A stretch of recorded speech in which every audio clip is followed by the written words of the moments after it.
জয়গুরু প্রণাম। অখণ্ড জীবন দর্শন থেকে আজ ত্রয়োদশ পর্বের পাঠ। এই পর্বে আপনারা শুনতে পাবেন যাজনের লক্ষ্য এবং যাজন কাকে বলে। যজনের সঙ্গে সঙ্গে প্রয়োজন যাজন। যাজন মানে সঞ্চারণা।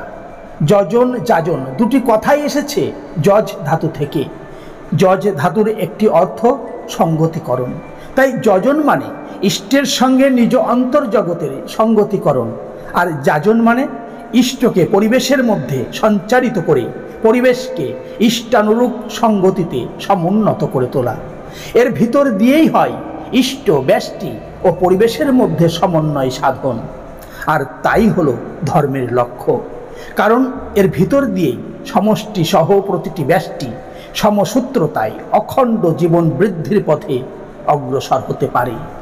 শ্রী শ্রী ঠাকুর বলেন, যাজন মানেই হচ্ছে মানুষের সংসর্গে গিয়ে বাক্যে, আচারে, ব্যবহারে, সাহচর্যে ও সাহায্যে বাস্তবকরণের ভিতর দিয়ে নিজের ইষ্ট প্রাণতাকে সেবাপটু দক্ষতার অনুপ্রাণনে এমনতরভাবে তাদের ভিতর চালিয়ে দেওয়া যাতে তারা তোমার ইষ্ট প্রাণতায় আকৃষ্ট, উদ্বুদ্ধ ও অনুরঞ্জিত হয়ে তোমার ইষ্টে এমনতর অটুট ও আপ্রাণভাবে যুক্ত ও অনুরক্ত হয়ে ওঠে, যার ফলে শত শ্রদ্ধা ও ভক্তির উৎসারণে তারা পূজায়, যজ্ঞে, দানে, তৎসঙ্গমে অস্থি বৃদ্ধির অমৃত কৃষ্টিতে সহজ আলিঙ্গনে নিরন্তর হয়ে ওঠে।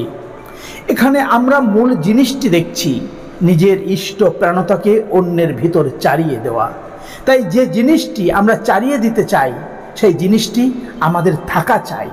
ইষ্ট প্রাণতা একটি বাস্তব জিনিস। আমরা নিজেরা যতটা তার অধিকারী হব, অন্যের ভিতর তা চালাতেও পারবো ততখানি। এখন এই ইষ্ট প্রাণতার জিনিসটি কি, তার কথাতেই বলি।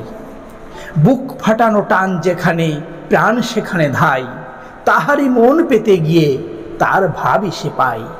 আজকের মতো এখানেই সমাপ্ত করছি। জয়গুরু, বন্দে পুরুষোত্তম।